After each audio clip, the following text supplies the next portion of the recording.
9 ನಿಮಿಷದಲ್ಲಿ ಭಗವದ್ಗೀತೆಯ 18 ಅಧ್ಯಾಯಗಳ ಸಂಪೂರ್ಣ ವಿವರಣೆ ಸರಳ ಭಾಷೆಯಲ್ಲಿ. ಆಧ್ಯಾತ್ಮ ಕನ್ನಡ ಚಾನಲ್ಗೆ ಸ್ವಾಗತ. ಅತ್ಯದ್ಭುತ ಅನುಭವಕ್ಕೆ ದಯವಿಟ್ಟು ಇಯರ್ಫೋನ್ ಬಳಸಿ. ಅಧ್ಯಾಯ 1. ತಪ್ಪಾಗಿ ಯೋಚಿಸುವುದೇ ಜೀವನದ ಸಮಸ್ಯೆ. ಅರ್ಜುನನ ದುಃಖ ಇಲ್ಲಿ ಮುಖ್ಯ ವಿಷಯ. ಯುದ್ಧಕ್ಕಾಗಿ ಬಂಧುಗಳನ್ನೇ ಕೊಲ್ಲಬೇಕಾದ ದುಗುಡ ಹಾಗೂ ಖಿನ್ನತೆ. ಧರ್ಮ ಹಾಳುಗೆಡವಿದ್ದನ್ನು ನೋಡುವುದಕ್ಕಿಂತ ಅವರೆಲ್ಲ ತನ್ನ ಬಂಧುಗಳೇ, ಅವರನ್ನು ಹೇಗೆ ಕೊಲ್ಲುವುದು ಎಂದು ಅರ್ಜುನ ಯೋಚಿಸುತ್ತಿರುತ್ತಾನೆ. ಆದರೆ ಈ ಯೋಚನೆ ತಪ್ಪು. ಧರ್ಮವು ಈ ಭವಬಂಧನಗಳಿಗಿಂತ ಹೆಚ್ಚು. ತಪ್ಪಾಗಿ ಯೋಚಿಸುವುದರಿಂದ ತಪ್ಪಾದ ತೀರ್ಪು ಹೊರಬರುತ್ತದೆ ಎಂಬುದನ್ನು ಶ್ರೀಕೃಷ್ಣ ವಿವರಿಸುತ್ತಾನೆ. ಆದರೆ ಅರ್ಜುನನಿಗೆ ಸಮಾಧಾನವಾಗುವುದಿಲ್ಲ. ಆತ ಗೊಂದಲ ಹಾಗೂ ದುಃಖದಿಂದ ಕುಳಿತುಕೊಳ್ಳುತ್ತಾನೆ. ಅಧ್ಯಾಯ 2. ಸರಿಯಾದ ಜ್ಞಾನವೇ ಎಲ್ಲ ಸಮಸ್ಯೆಗಳಿಗೆ ಅಂತಿಮ ಪರಿಹಾರ. ಕೃಷ್ಣನು ಅರ್ಜುನನಿಗೆ ಅವನ ಎಲ್ಲ ದುಃಖ ದುಮ್ಮಾನ ಸಮಸ್ಯೆಗಳಿಗೆ ಅಜ್ಞಾನವೇ ಕಾರಣ ಎಂಬುದನ್ನು ತಿಳಿಸುತ್ತಾನೆ. ಭೀಷ್ಮನಿಂದ ಹಿಡಿದು ಯಾರೊಬ್ಬರ ಆತ್ಮಗಳನ್ನು ನಾಶಪಡಿಸಲಾಗುವುದಿಲ್ಲ.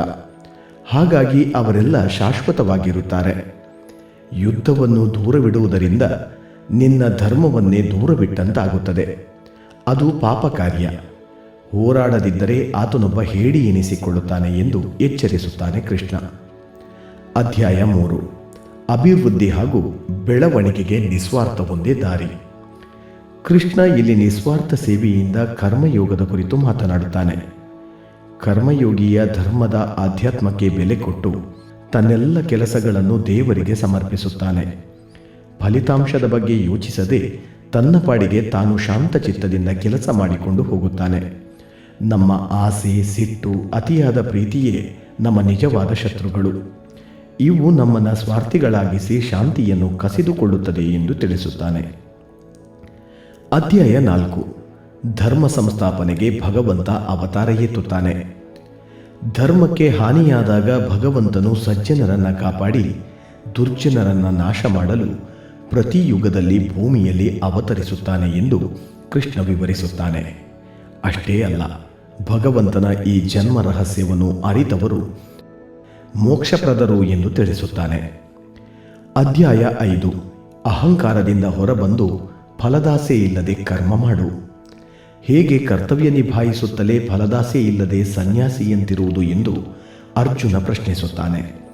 ಇದಕ್ಕೆ ಕೃಷ್ಣನು, ನಿಜವಾದ ಕರ್ಮಯೋಗಿಯು ಫಲಿತಾಂಶದ ಬಗ್ಗೆ ಯೋಚಿಸದೆ ಫಲವನ್ನು ದೇವರಿಗೆ ಬಿಟ್ಟು ತಾನು ಕರ್ತವ್ಯ ನಿಭಾಯಿಸುತ್ತಾನೆ. ಈ ಮನಸ್ಥಿತಿಯಿಂದಾಗಿ ಆತ ಸ್ವಯಂ ನಿಯಂತ್ರಣ ಸಾಧಿಸಿ ಅಹಂಕಾರದಿಂದ ಹೊರಬರಬಲ್ಲ ಎಂದು ಹೇಳುತ್ತಾನೆ. ಅಧ್ಯಾಯ 6. ಧ್ಯಾನ ಸಾಧಕನಿಗೆ ಕರ್ಮ ಸಾಧನೆ ಸಾಧ್ಯ.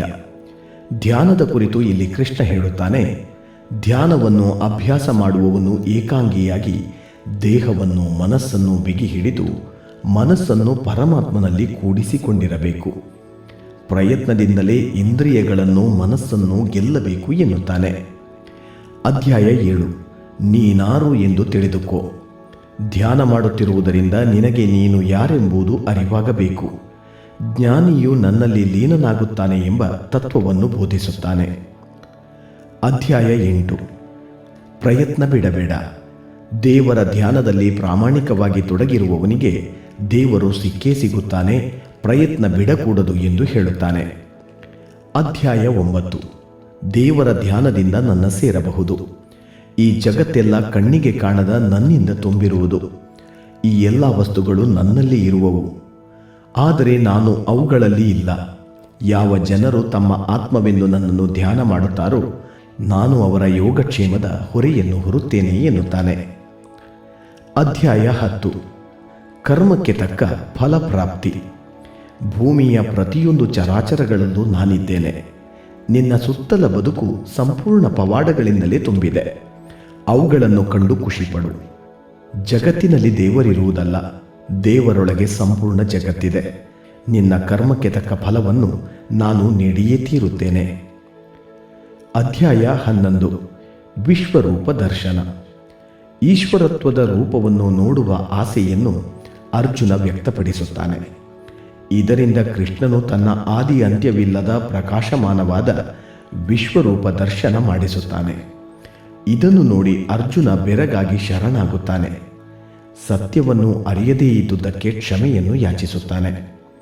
ಅಧ್ಯಾಯ 12. ವೈರಾಗ್ಯದಿಂದ ಧ್ಯಾನಿಸುವವರೇ ಯೋಗಿ.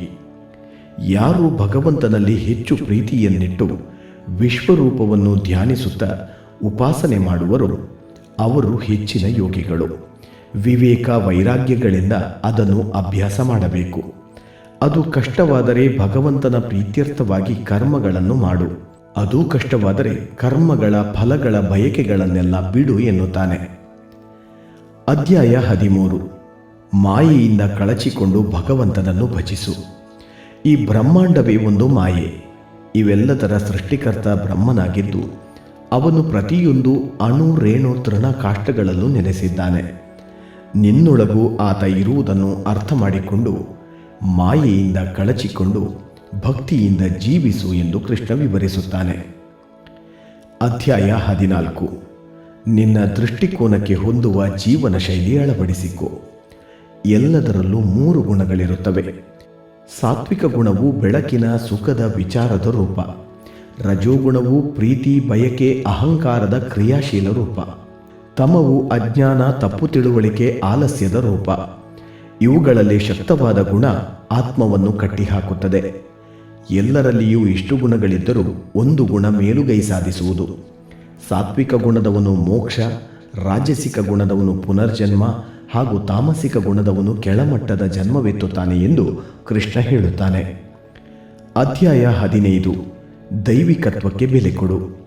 ಈ ಪ್ರಾಪಂಚಿಕ ಜೀವನದಲ್ಲಿ ನಾವು ಹೇಗೆ ಸಾವು ಹಾಗೂ ಪುನರ್ಜನ್ಮಗಳ ಮಧ್ಯೆ ಸಿಲುಕಿದ್ದೇವೆ ಎಂಬುದನ್ನು ಕೃಷ್ಣ ಅರ್ಜುನನಿಗೆ ಅರ್ಥ ಮಾಡಿಸುತ್ತಾನೆ. ಆತ ಸಂಸಾರವನ್ನು ತಲೆಕೆಳಗಾದ ಅರಳಿ ಮರಕ್ಕೆ ಹೋಲಿಸಿ ಮಾತನಾಡುತ್ತಾನೆ.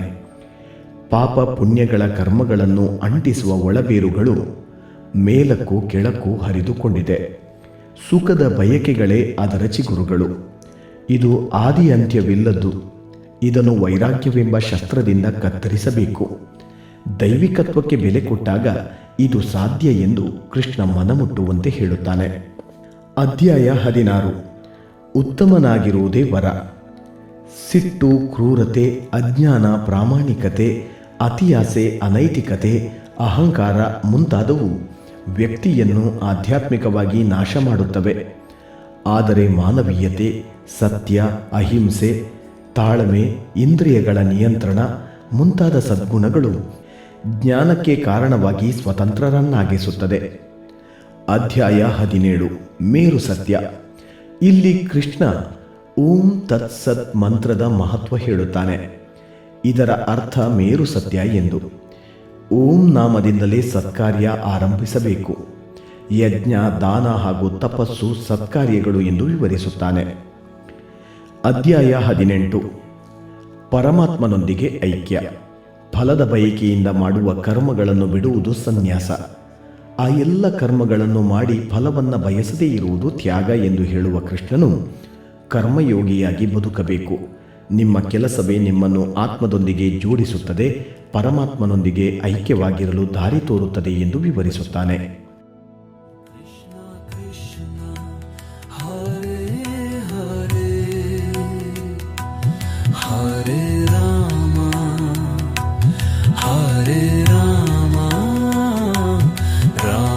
ಇಂತಹ ಮತ್ತಷ್ಟು ವಿಡಿಯೋಗಳಿಗಾಗಿ ನಮ್ಮ ಆಧ್ಯಾತ್ಮ ಕನ್ನಡ ಚಾನಲನ್ನು ಸಬ್ಸ್ಕ್ರೈಬ್ ಮಾಡಿ, ಪಕ್ಕದಲ್ಲಿರುವ ಬೆಲ್ ಐಕಾನ್ ಅನ್ನು ಕ್ಲಿಕ್ ಮಾಡಿ. ಹರೇ ಕೃಷ್ಣ ಕೃಷ್ಣ ಕೃಷ್ಣ ಹರೇ ಹರೇ, ಹರೇ ರಾಮ ಹರೇ ರಾಮ, ರಾಮ ರಾಮ ಹರೇ ಹರೇ. ಹರೇ ಕೃಷ್ಣ ಹರೇ ಕೃಷ್ಣ ಕೃಷ್ಣ ಕೃಷ್ಣ ಹರೇ ಹರೇ, ಹರೇ ರಾಮ ಹರೇ ರಾಮ, ರಾಮ ರಾಮ ಹರೇ ಹರೇ. ಹರೇ ಕೃಷ್ಣ ಹರೇ ಕೃಷ್ಣ ಹರೇ ಕೃಷ್ಣ ಕೃಷ್ಣ ಕೃಷ್ಣ ಕೃಷ್ಣ ಕೃಷ್ಣ ಹರೇ ಹರೇ.